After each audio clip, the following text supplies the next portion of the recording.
नमस्कार दोस्तों।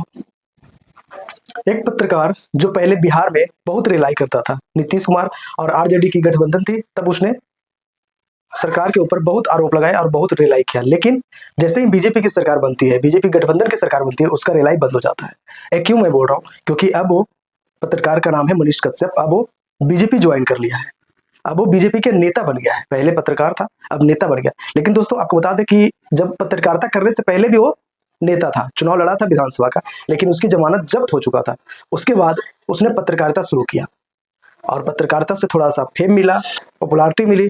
उसके बाद बीजेपी ज्वाइन कर ली। बिहार के विकास के लिए किसी भी पार्टी में जाने को तैयार है, चाहे आरजेडी हो, कांग्रेस हो या फिर जेडीयू हो, किसी भी पार्टी में हम जाकर के बिहार के विकास के लिए काम करेंगे।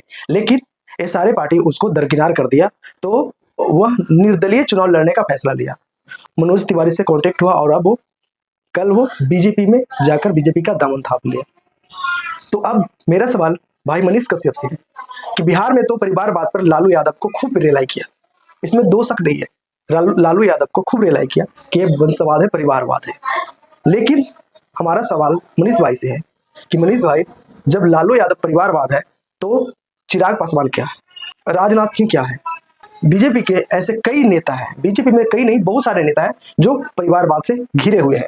तो अब मनीष कश्यप को बहुत आसान हो जाएगा कि बीजेपी के नेताओं से जाकर के बात करें और परिवारवाद पर उन सभी नेताओं से सवाल करें कि आपका परिवारवाद क्यों चल रहा है, बीजेपी में भी क्यों परिवारवाद चल रहा है, या फिर महंगाई पे, बेरोजगारी पे, भ्रष्टाचारी पे जाकर प्रधानमंत्री जी से भी मनीष कश्यप सवाल पूछेगा आप कि प्रधानमंत्री जी, देश में महंगाई क्यों है, बेरोजगारी क्यों है?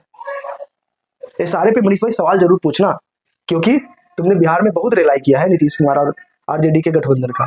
तो अब प्रधानमंत्री जी भी का भी रिलाई करना महंगाई पर, बेरोजगारी पर।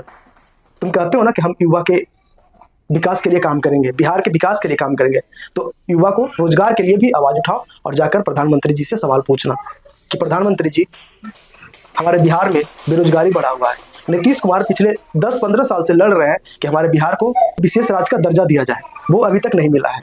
तो मनीष भाई, अब हो सकता है लोकसभा चुनाव के बाद बिहार को विशेष राज्य का दर्जा भी मिल जाए, क्योंकि अपना मनीष भाई बीजेपी में शामिल हो गया है।